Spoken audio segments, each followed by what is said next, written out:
প্রভাবকের ক্ষেত্রে প্রথমে এই প্রভাবক শব্দটা যে উদ্ভাবন করছে তাকে হচ্ছে বার্জেলিয়া, মানে সে হচ্ছে বার্জেলিয়াস। ওরা তুমি পাবা, আবার জৈব রসায়নের ক্ষেত্রে বার্জেলিয়াসটা আবার পাবা, তো ওর নাম মনে রাখবা। আর প্রভাবকের সংজ্ঞা দিছে হচ্ছে অসওয়াল্ড, দুইজন কিন্তু আলাদা, নামকরণ করছে একজন, সংজ্ঞা দিছে আরেকজন, মনে রাখবা। তো প্রভাবকের ক্ষেত্রে কি বলছে, সাম্যে ভর নাই। প্রভাবকের ক্ষেত্রে সাম্যে ভর নাই, এটা মনে রাখবা। আর ডি ব্লকের হচ্ছে অষ্টক পূর্ণ নাই। প্রভাবক গুলা ডি ব্লক মৌল হয়ে থাকে। আমরাও এই ডি ব্লক মৌল পড়ার সময় পড়ছিলাম না যে এদের প্রভাবন ক্ষমতা আছে, তো ওরা ডি ব্লক মৌল, এটা মনে রাখবা। কি বলছে, সাম্যের ভর নাই। সতে কি বলছে, সুনির্দিষ্ট কার্যকারিতা। স দিয়ে যত কিছু দেখবা এটা এগুলো সব প্রভাবকের বৈশিষ্ট্য হবে। কি বলছে, সুনির্দিষ্ট কার্যকারিতা। একটা প্রভাবক সুনির্দিষ্ট ভাবে ওই একটা কাজই করে, ও আবার আরেকটা কাজ করে না, সেটা বলছে। সক্রিয়ণ শক্তি হ্রাস করে প্রভাবক। কি বলছি, সক্রিয়ণ শক্তি হ্রাস মানে কি, বিক্রিয়ার হার বৃদ্ধি পায়। তারপরে সামান্য পরিমাণে প্রয়োজন হয়, সরলতম বিকল্প পথ তৈরি করে, এই হাবিজাবি একটু মনে রাখবা। আর সাম্যের অবস্থার পরিবর্তন করে না। প্রভাবক ঠিক আছে বিক্রিয়াকে ত্বরান্বিত করবে, কিন্তু ও সাম্যাবস্থা পরিবর্তন করতে পারবে না, ভরও পরিবর্তন করতে পারবে না। ডি ব্লক মৌলসমূহ প্রভাবক হিসেবে কাজ করে। আর বলছে অষ্টক অপূর্ণ মৌলসমূহ প্রভাবক হিসেবে কাজ করে। অষ্টক পূর্ণ হইলেও তখন প্রভাবক হিসেবে কাজ করতে পারে না, এটুকু মনে রাখবা। এবার কিছু প্রভাবকের নাম বলছে, আর হচ্ছে এগুলাতে এই পদ্ধতির নাম বলছে, এই পদ্ধতিতে কি কি প্রভাবক ব্যবহার করা হয় সেটা দেখাইছে। তো দেখো, রিফর্মিং পদ্ধতিতে হাইড্রোজেন উৎপাদনের সময় যে প্রভাবকটা ব্যবহার করা হয় সেটা হচ্ছে নিকেল, মাথায় রাখবা। হেবারবস পদ্ধতিতে যখন অ্যামোনিয়া তৈরি করা হবে ওখানে প্রভাবকটা হচ্ছে আয়রন। অসওয়াল্ড লঘুকরণ পদ্ধতিতে যখন নাইট্রিক অ্যাসিড উৎপাদন করা হবে ওর প্রভাবক হিসেবে কাজ করবে হচ্ছে প্লাটিনাম ও রেডিয়াম। আর স্পর্শ পদ্ধতিতে যখন সালফিউরিক অ্যাসিড উৎপন্ন করা হয় তখন হচ্ছে তোমার প্লাটিনাম আর ভ্যানাডিয়াম পেন্টাঅক্সাইড। ভ্যানাডিয়াম পেন্টাঅক্সাইডকে অনেক সময় এভাবে লেখা হয়, দেখো ভ্যানাডিয়াম পেন্টাঅক্সাইডকে এভাবেও লেখা হয়। তো এগুলো একটু মাথায় রাখবা। উৎপাদটা মাথায় রাখবা, পদ্ধতির নামটা মাথায় রাখবা, প্রভাবকটা মাথায় রাখবা। পদ্ধতির নাম দেখো, এটা এখানে দেখো সালফিউরিক অ্যাসিডের কথা বলছে স্পর্শ পদ্ধতিতে, আমরা এর আগের স্লাইডে পড়ে আসছি এর প্রকোষ্ঠ পদ্ধতিতে। হ্যাঁ, তখন ওখানে ছিল নাইট্রিক অক্সাইড, আর এখানে বলছে প্লাটিনাম আর ভ্যানাডিয়াম পেন্টাঅক্সাইড, এটা মাথায় রাখবা।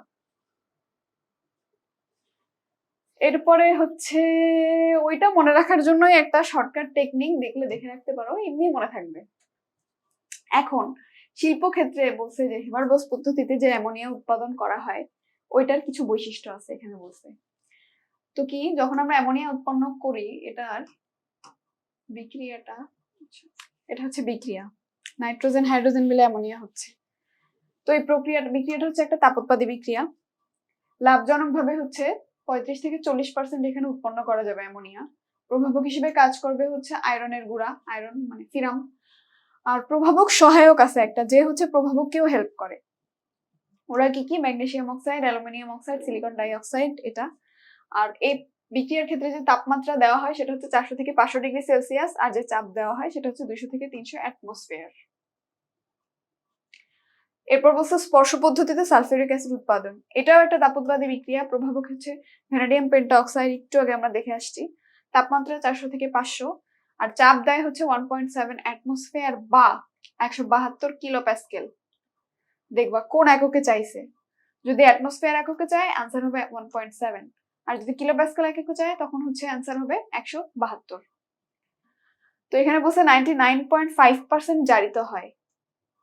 সালফার ট্রাইঅক্সাইডের হাইড্রেশনে ডেল এইচ এর মান হয় হচ্ছে -132 কিলোজুল পার মোল। এটা তোমার ইচ্ছা, মনে রাখলেও রাখতে পারো, না রাখলেও রাখতে পারো, দিয়ে রাখছি। আর বলছে যে উৎপন্ন তাপের 4/3 অংশ হচ্ছে তোমার স্টিম হিসেবে ব্যবহৃত হয়। এরপর বলছে জৈব প্রভাবক এনজাইম, মানে এনজাইম হচ্ছে একটা প্রভাবক, ও হচ্ছে জৈব প্রভাবক, ঠিক আছে। তো সংজ্ঞা কি বলছে, এনজাইম হচ্ছে জীবন্ত উদ্ভিদ কোষ ও প্রাণী কোষ থেকে উৎপন্ন উচ্চ আণবিক ভর বিশিষ্ট নাইট্রোজেন যুক্ত বর্তুলাকার টারসিয়ারি প্রোটিন নামক জটিল যৌগ। এখানে কিছু কিছু মনে রাখার জিনিস আছে, সেটা হচ্ছে উচ্চ আণবিক ভর বিশিষ্ট নাইট্রোজেন যুক্ত টারসিয়ারি প্রোটিন নামক জটিল জৈব যৌগ হচ্ছে এনজাইম। হ্যাঁ, এখানে এনজাইমের কিছু হচ্ছে উদাহরণ দেয়া আছে। এর মধ্যে দেখো ইস্ট নামক উদ্ভিদ কোষ থেকে নিঃসৃত জাইমেজ এনজাইম গ্লুকোজকে বিযোজিত করে অ্যালকোহল ও কার্বন ডাই অক্সাইডে পরিণত করে। ইস্ট থেকে যে জাইমেজ বের হয় ও হচ্ছে গ্লুকোজকে বিযোজিত করে অ্যালকোহল ও কার্বন ডাই অক্সাইডে পরিণত করে। এখন আমাদের পরীক্ষায় প্রশ্ন আসতে পারে যে গ্লুকোজকে বিযোজিত করার জন্য কোন এনজাইম ব্যবহার করা হয়? উত্তর হবে হচ্ছে জাইমেজ এনজাইম। হ্যাঁ, জাইমেজ কিন্তু একটা এনজাইম, মনে রাখবা। এনজাইম আর প্রভাবক দুটো কিন্তু এক না। এনজাইম হচ্ছে জৈব প্রভাবক আর প্রভাবক তো এমনি প্রভাবক। আচ্ছা, এরপরে বলছে ইউরিয়া থেকে যখন আমরা ইউরিয়াকে ভেঙে যখন আমরা অ্যামোনিয়া ও কার্বন ডাই অক্সাইডে পরিণত করি তখন কোন প্রভাবকটা ব্যবহার করি? ইউরিয়াস। এনজাইমটা দেখছো আমিও ভুল করতেছি, ইউরিয়া মানে এনজাইম ব্যবহার করি, প্রভাবক না, এনজাইম ব্যবহার করি, সেটা হচ্ছে ইউরিয়াস এনজাইম। এটা মনে রাখবা। আর এখানে এনজাইমের কিছু বৈশিষ্ট্য দিছে, দেখো কি বলছে। এনজাইমের বৈশিষ্ট্যের ক্ষেত্রে এখানে কি বলছে যে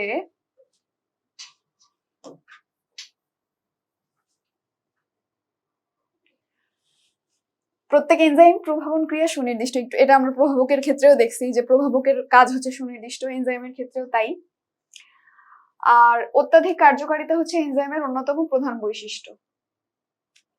বলছে কোনো এনহাইড্রেজ এনজাইম 1 মিনিটে কার্বনিক অ্যাসিডের 360 লক্ষ অণুকে বিযোজিত করে। পরীক্ষায় যদি প্রশ্ন আসে কোনো এনহাইড্রেজ এনজাইম 1 মিনিটে কার্বনিক অ্যাসিডের কতগুলা অণুকে বিযোজিত করে? 360 লক্ষ অণুকে। তারপর বলছে প্রভাবন ক্রিয়ার প্রধান শর্ত হচ্ছে 37 ডিগ্রি সেলসিয়াস তাপমাত্রা এর কাছাকাছি এর তাপমাত্রা হইতে হবে, আর পিএইচ এর মান 7 কাছাকাছি প্রয়োজন।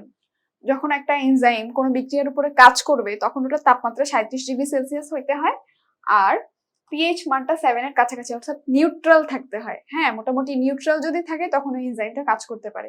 বেশি অ্যাসিডিও হয়ে গেলেও কাজ করতে পারে না, ক্ষারীয় হয়ে গেলেও কাজ করতে পারে না, এটাই বলছে। এবার আসছে বিখ্যাত লা শাতেলীয় নীতি। ক্লাস 9 থেকে পড়তেছি আমরা সবাই এই লা শাতেলীয় নীতি। কি বলছে যে কোনো উভমুখী বিক্রিয়া সাম্যাবস্থায় থাকাকালে যদি ওই অবস্থার একটা নিয়ামক যে তাপমাত্রা, চাপ, ঘনমাত্রা যদি পরিবর্তন করা হয় তখন বিক্রিয়ার সাম্যাবস্থাটা এমন ভাবে পরিবর্তিত হবে যেন ওই পরিবর্তনটা প্রশমিত হয়ে যায়। যেমন তুমি ধরো একটা বিক্রিয়ার তাপমাত্রা বাড়াইলা, ওই ক্ষেত্রে ও কি করবে? বিক্রিয়ার অভ্যন্তরে কিছু একটা চেঞ্জ করবে, চেঞ্জ করে ওই তাপমাত্রাকে আবার নিউট্রাল করে দিবে আগের মতো, এটাই বলছে। তো এখানে তাপমাত্রার প্রভাব কি বলছে যে তাপোৎপাদী বিক্রিয়া তাপমাত্রা বৃদ্ধির ফলে কেসির মান হ্রাস পাবে। তাপোৎপাদী বিক্রিয়ার ক্ষেত্রে আমরা যদি তাপমাত্রা বাড়াই সেক্ষেত্রে কেসির মান কমে যায়, আর যদি তাপোৎপাদী বিক্রিয়া তাপমাত্রা বৃদ্ধি করলে উৎপাদও হ্রাস পায়। ওই যে একটু আগে আমরা পড়ে আসছি না, তাপোৎপাদী বিক্রিয়া যদি আমরা তাপমাত্রা বৃদ্ধি করি সেক্ষেত্রে কি হয়? বিক্রিয়াটা হচ্ছে পশ্চাৎমুখী হয়, অর্থাৎ উৎপাদটা বিক্রিয়কে পরিণত হতে শুরু করে। তো তখন কি হয়? বিক্রিয়কটা বেড়ে যায়, উৎপাদটা কমে যায়, সেটাই বলছে এখানে। আর তাপহারী বিক্রিয়ায় তাপমাত্রা বাড়ালে উৎপাদ ও কেসি দুইটাই বৃদ্ধি পায়, এটা মনে রাখবা। তারপর বলছে চাপের প্রভাব। চাপ কি বলছে? যেখানে মোল সংখ্যা বেশি ওখানে যদি আমি হচ্ছে চাপ দেই তখন হচ্ছে ও কম মোল সংখ্যার দিকে চলে যায়। ঘনমাত্রাও সেম, যেখানে ঘনমাত্রা বেশি ওখানে যদি আমি আবার ঘনমাত্রা দেই ও কি করে? ঘনমাত্রা যেখানে কম ওই দিকে চলে যায়, সেটাই বলছে। এবার বলছে সাম্য ধ্রুবক কেপি আর কেসি। তো সাম্য ধ্রুবকটা হচ্ছে আমরা কেন ব্যবহার করি সেটা একটা কথা। কি কি জানার জন্য আমরা সাম্য ধ্রুবক ব্যবহার করি? এক নম্বর হচ্ছে কনসেন্ট্রেশন, মানে ঘনমাত্রা। প্রাথমিক ঘনমাত্রা থেকে সাম্যাবস্থার মিশ্রণের ঘনমাত্রা গণনা করার জন্য আমরা এই সাম্য ধ্রুবকটা ব্যবহার করে থাকি। এরপর যেটা আছে বিক্রিয়ার দিক সম্বন্ধে ধারণা দিতে পারি, যে বিক্রিয়াটা কি উভমুখী হচ্ছে নাকি একমুখী হচ্ছে ওটা জানতে পারি। আর হচ্ছে বিক্রিয়ার ব্যাপ্তি বিচার, এক্সটেনশন, এটা মাথায় রাখলেই হবে। তারপরে এখানে কিছু হচ্ছে দিছে তোমার কি বলে সমীকরণ টাইপ দিয়ে দিছে, যে কেডব্লিউ এর মান, কেডব্লিউ মানে কি? পানির আয়নিক গুণফল। এই দুইটা মিলে মোট হচ্ছে 10⁻⁻14। তো আমি যদি বলি শুধু এটার মান কত?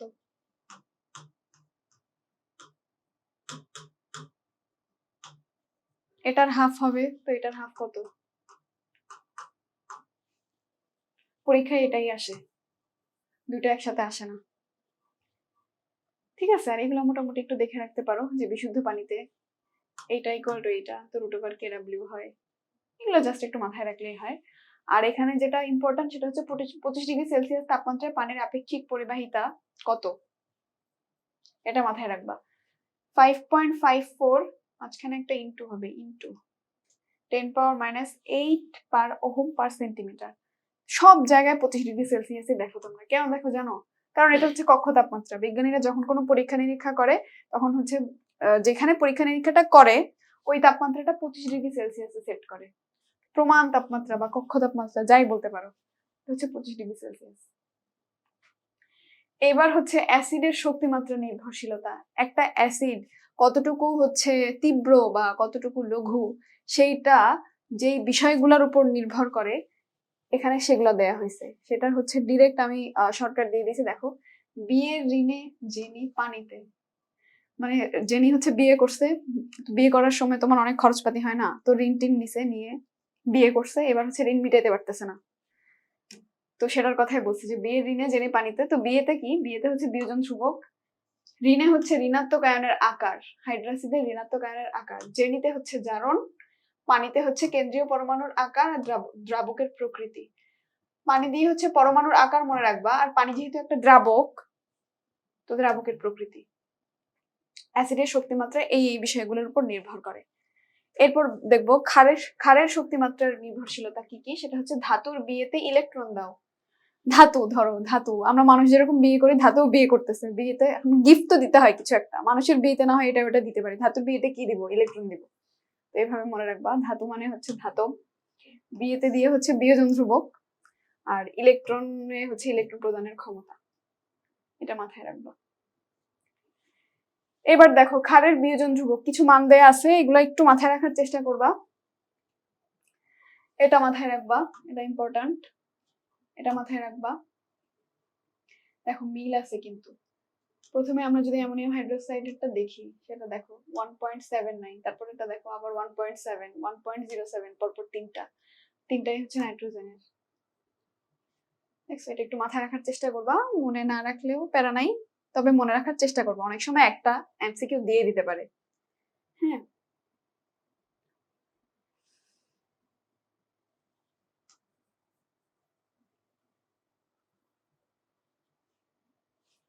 এবার হচ্ছে অম্লত্ব আর ক্ষারত্বের মান।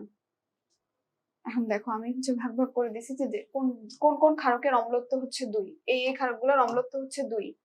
অ্যাসিড, কোন কোন অ্যাসিডের ক্ষারকত্ব 2, এই অ্যাসিড গুলার। 3 কার, এই দেখো অ্যালুমিনিয়াম অক্সাইডের হচ্ছে অ্যালুমিনিয়াম হাইড্রোক্সাইডের হচ্ছে 3, দেখো ওর এখানে কিন্তু 3 আছে, দেখছো? এই 3 দেখেও মনে রাখতে পারো যে এটার অম্লত্ব হচ্ছে 3। এই ক্ষেত্রে দেখো হাইড্রোজেনের এখানে একটা 3 আছে, তো এটা মনে রাখতে পারো, এটার ক্ষারকত্ব 3, আর যেসব ক্ষারকের অম্লত্ব 6, এই যে এইগুলো পরীক্ষায় আসে বেশিরভাগ। হ্যাঁ, এটারও একটা শর্টকাট আমি দেখাই দিই, যে শর্টকাট বলতে মানে এটার চোরা বুদ্ধি আর কি, এটার কোনো ভিত্তি নাই, এটা জাস্ট এমনি বের করা। দেখো অ্যালুমিনিয়াম অক্সাইড, অ্যালুমিনিয়ামের সাথে 2 আছে আর এটার সাথে 3 আছে, এই দুইটা গুণ করলে কত হচ্ছে 6 না, তো এটার অম্লত্ব 6। এখানে দেখো আয়রনের সঙ্গে 2 আছে, অক্সিজেনের সঙ্গে 2 আছে, এই দুইটা গুণ করলেও 6 হচ্ছে। আবার দেখো ক্রোমিয়ামের সঙ্গে 2, অক্সিজেনের সঙ্গে 3, এই দুইটা গুণ করলেও 6 হচ্ছে। তো এইভাবে আমরা এটার অম্লত্ব ক্ষারকত্ব মনে রাখতে পারি, ঠিক আছে? দেখো পরীক্ষায় প্রশ্ন আসে ক্ষারকের অম্লত্ব, অম্লের ক্ষারকত্ব, একটার উল্টা আরেকটা, এই প্রশ্নটা করে। হ্যাঁ, এখন মানে খেয়াল করে উত্তর করবা যে কি চাইছে, ক্ষারকত্ব চাইছে নাকি অম্লত্ব চাইছে। এই এই অ্যাসিড ক্ষারক এটা দেখে আবার বসাই দিও না ঠাস ঠাস যে অম্লত্ব ক্ষারকত্ব, আগে দেখবা যে অ্যাসিডের ক্ষারকত্ব চাইছে না অম্লত্ব চাইছে, এটা আগে দেখবা তারপরে অ্যান্সার করবা। এবার হচ্ছে লবণের আর্দ্র বিশ্লেষণ। দেখো কোন লবণ কিরকম ধরনের দ্রবণ তৈরি করে সেটার একটা লিস্ট। সেটা হচ্ছে দেখো নিরপেক্ষ দ্রবণ তৈরি করে এরকম লবণ কি কি, দেখো sodium chloride, potassium chloride, sodium nitrate, potassium nitrate. অম্লীয় দ্রবণ তৈরি করে যেই লবণগুলা, সেগুলো হচ্ছে zinc chloride, copper sulphate, ammonium nitrate, silver nitrate. আর ক্ষারীয় দ্রবণ তৈরি করে, এই দুটো তো মনে রাখছো, ক্ষারীয় দ্রবণ আর মনে রাখার দরকার নেই, এইগুলা বাদে যেটাই আছে ওরাই ক্ষারীয় দ্রবণ তৈরি করে, ঠিক আছে? নিরপেক্ষ দ্রবণ কারা তৈরি করে এটা মনে রাখবা, অম্লীয় দ্রবণ কারা তৈরি করে এটা মনে রাখবা, আর এর বাদ বাকি যা আছে ওরা সব ক্ষারীয় দ্রবণ তৈরি করে। এবার হচ্ছে বাফার। কি বলছে দেখো, যে দ্রবণে সামান্য পরিমাণ সরল অ্যাসিড বা সরল ক্ষার দ্রবণ যোগ করলে পিএইচ এর মান বিশেষ পরিবর্তন হয় না, তাকে বাফার দ্রবণ বলে। তুমি একটা দ্রবণ নিলা, ওর ভিতরে তুমি ধরো হচ্ছে একটা অ্যাসিড ঢেলে দিলা, কিন্তু ওর পিএইচ মান সেরকম কোনো পরিবর্তন হয় নাই, ওই দ্রবণটাকেই আমরা বাফার দ্রবণ বলবো। এখন দেখো নিচে হচ্ছে কিছু অ্যাসিড আর ক্ষার দেয়া আছে, ওইগুলোর অনুবন্ধী ক্ষার আর অনুবন্ধী অ্যাসিড দেয়া আছে। এখন দেখো অ্যাসিডের কি হয়, অনুবন্ধী ক্ষার হয়, আর ক্ষারের হচ্ছে অনুবন্ধী অ্যাসিড হয়। হ্যাঁ, তো দেখো এখানে ইথানোয়িক অ্যাসিড বা অ্যাসিটিক অ্যাসিডে বলে এটাকে ইথানোয়িক অ্যাসিড অথবা অ্যাসিটিক অ্যাসিড। এটার অনুবন্ধী ক্ষার কি? ওর থেকে হচ্ছে একটা হাইড্রোজেন বাদ দিয়ে দিবা, বাকি যা থাকবে সেটাই হচ্ছে ওর অনুবন্ধী ক্ষার। ঠিক আছে, এই দেখো এটার ক্ষেত্রেও কি একটা হাইড্রোজেন বাদ দিয়ে দিছে, দুইটা হাইড্রোজেন ছিল একটা বাদ দিয়ে দিছে, বাকি সব বসায় দিছে, ওটা হচ্ছে অনুবন্ধী ক্ষার। ক্ষারের ক্ষেত্রেও সেম। ক্ষারের ক্ষেত্রে কি হয় দেখো, সোডিয়াম কার্বনেটের কথা বলছে। হ্যাঁ, তো এই ক্ষেত্রে ওর অনুবন্ধী অ্যাসিড হবে হচ্ছে তোমার HCO3। এটা একটা সম্পূর্ণ বিক্রিয়া ছিল। হ্যাঁ, তো তোমার ক্ষার আর অ্যাসিড মিলে লবণ তৈরি করছিল, ওই লবণটা থেকে তোমার বাইকার্বনেটটা হচ্ছে ইয়ে করে এটার অনুবন্ধী অ্যাসিড বানিয়ে দিছে, OH টা বাদ দিয়ে দিছে এখান থেকে। তারপরে বলছে অ্যামোনিয়াম হাইড্রোক্সাইডের কথা, এখান থেকে OH বাদ দিয়ে দিলে কি থাকে? অ্যামোনিয়া থাকে, শুধু অ্যামোনিয়াম প্লাস আয়নটা থাকে। ক্ষারের যদি মানে ক্ষার থেকে অনুবন্ধী অ্যাসিড চায় সেক্ষেত্রে হচ্ছে তুমি OH বাদ দিয়ে দিবা, আর যদি অ্যাসিডের থেকে অনুবন্ধী ক্ষার চায় তখন হচ্ছে একটা হাইড্রোজেন বাদ দিয়ে দিবা, বাকি যা থাকবে ওইটাই ওর অনুবন্ধী ক্ষার হয়ে যাবে। তো এটা প্রয়োগ করে কি হয়, পিএইচ গণনা করা যায়। হেন্ডারসন হ্যাসেলবাগ সমীকরণ। হেন্ডারসন হ্যাসেলবাগ হচ্ছে বিজ্ঞানী, ও একটা সমীকরণ বের করছে অনেক কষ্ট করে। ওই সমীকরণটার মাধ্যমে আমরা কি কি জানতে পারি, পিএইচ গণনা করতে পারি, কোন বাফারের ক্ষমতা সর্বাধিক সেটা জানতে পারি, আর হচ্ছে নির্দিষ্ট পিএইচ এর বাফার দ্রবণ তৈরি করতে পারি। এরপর বলছে বাফার ক্ষমতা। প্রতি লিটার বাফার দ্রবণের পিএইচ এর মধ্যে যত গ্রাম অণু তীব্র অ্যাসিড বা ক্ষার যোগ করার ফলে বাফার দ্রবণের মান 1 একক পরিবর্তন হয় তাকে বাফার ক্ষমতা বলে। মানে বাফার দ্রবণটা আমরা কি পড়ছি, যে ওই দ্রবণের মধ্যে যদি আমি অ্যাসিড অথবা ক্ষার যোগ করি ওর পিএইচ এর মানের বিশেষ কোনো পরিবর্তন হয় না। এখন ধরো তুমি এমন তীব্র অ্যাসিডই ওর ভিতর যোগ করে দিলা যার ক্ষেত্রে তোমার বাফার দ্রবণের মান হচ্ছে একটু চেঞ্জ হইলো, 1 এককও যদি চেঞ্জ হয় ওইটাকেই তোমার বাফার ক্ষমতা বলতেছে এখানে। হ্যাঁ, তো এখানে তোমার কি বলছে, অম্লীয় বাফার দ্রবণের ক্ষেত্রে হচ্ছে উপরে থাকবে অনুবন্ধী ক্ষার, নিচে থাকবে অনুবন্ধী দুর্বল অম্ল। ক্ষারীয় বাফারের ক্ষেত্রে উপরে থাকবে হচ্ছে অম্ল আর নিচে থাকবে হচ্ছে ক্ষার। এর মানের অনুপাত যদি 1 হয় তখন বাফার দ্রবণের ক্ষমতা সর্বাধিক হয়। এই অনুপাতটার মান যদি 1 হয় তখন হচ্ছে তার বাফার দ্রবণ মানে বাফার দ্রবণের ক্ষমতাটা সর্বাধিক হয়। আর অম্লীয় বাফার দ্রবণের পিএইচ বের করার ক্ষেত্রে আমরা একটা সমীকরণ ব্যবহার করি, এই সমীকরণটা হচ্ছে এটা মাথায় রাখবা। জাস্ট ম্যাথটা এগুলো কিছু আসবে না, কারণ টাইম অনেক কম, প্রশ্ন অনেকগুলা, 100টা, টাইম মাত্র 60 মিনিট। ওর ভিতরে এই ম্যাথ দিলে একে তো ক্যালকুলেটর ছাড়া করা সম্ভব না, আর শর্টকাটেও যদি তুমি করতে যাও টাইমের ভিতর পারবা না, 5 মিনিট লেগে যাবে। এবার আসে হচ্ছে পিএইচ। পরীক্ষায় একটা ইম্পর্টেন্ট কোশ্চেন আসে, সেটা হচ্ছে পিএইচ কি? হাইড্রোজেন আয়নের ঋণাত্মক লগারিদম। এটা সবাই জানে, একদম সেই হচ্ছে ছোট ক্লাস থেকে পড়তেছি। পিএইচ কি? হাইড্রোজেন আয়নের ঋণাত্মক লগারিদম। পিএইচ এর কিছু তথ্য এখানে আছে দেখো। মানুষের রক্তের পিএইচ এর কথা বলছে যে 0.1 পিএইচ ইউনিট পরিবর্তন সীমার মধ্যে থাকলে রক্ত দ্বারা হচ্ছে অক্সিজেন পরিবহন সুষ্ঠুভাবে ঘটে। 0.5 পিএইচ যদি পরিবর্তন হয় রক্তের, সেক্ষেত্রে জীবন সংকটাপন্ন হয়ে যায়। রক্তের পিএইচ যদি 7.45 এর বেশি হয় তখন সেইটাকে বলে হচ্ছে অ্যালকালিসিস, আর যদি 7 এর চেয়ে কম হয় তাকে বলে হচ্ছে অ্যাসিডোসিস। মিল আছে দেখো, 7 এর চেয়ে পিএইচ কাদের কম হয়? অ্যাসিডের কম হয়, তো সেজন্য হচ্ছে তোমার এটাকে আমরা অ্যাসিডোসিস বলি।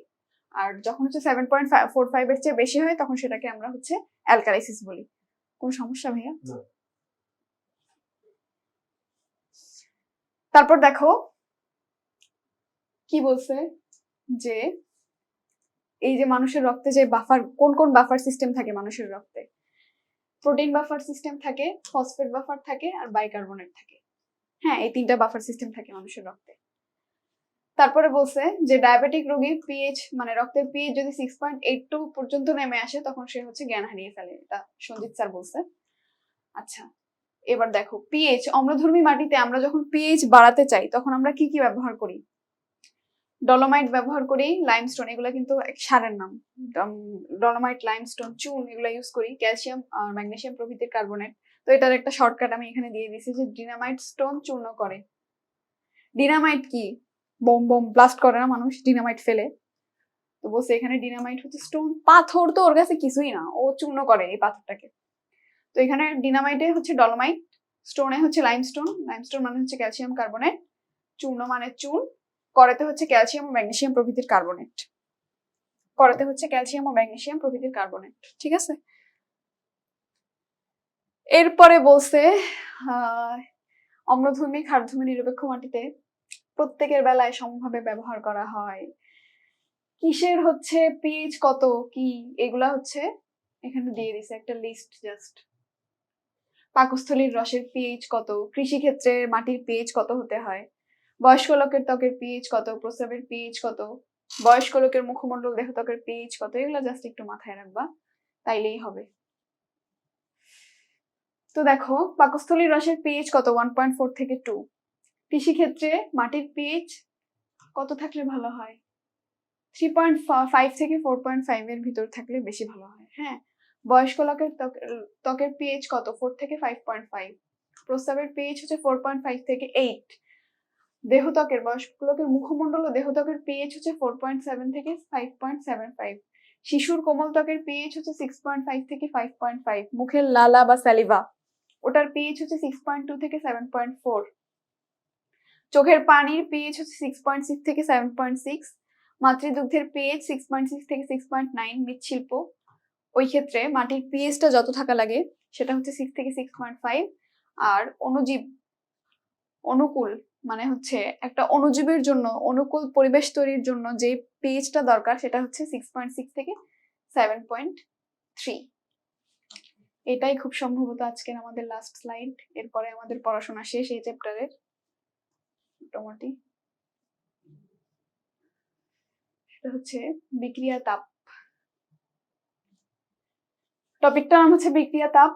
এখানে কি বলছে, ডেল এইচ ইকুয়াল টু উৎপাদের গঠন তাপ মাইনাস বিক্রিয়কের গঠন তাপ। এটা একটা সূত্র, এটা দিয়ে ম্যাথ আসে, কিন্তু ছোটখাটো ম্যাথ আসলে আসতে পারে, আর ম্যাথ দেয় না কেমিস্ট্রি থেকে, এই চ্যাপ্টার থেকে ম্যাথ দেয় না।